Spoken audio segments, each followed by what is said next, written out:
How to activate Apple Intelligence. If you want to activate Apple Intelligence, it is fairly simple to do so.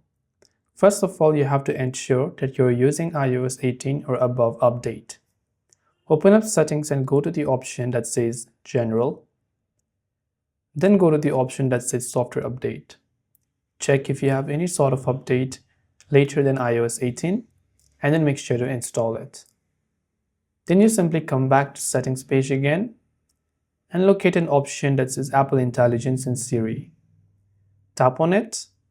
Then you'll find the option called Apple Intelligence and you'll find a toggle next to it. In my case, I have already enabled Apple Intelligence. Now you might also need to download 5 to 7 gigabytes of data if you want to use Apple Intelligence and activate it.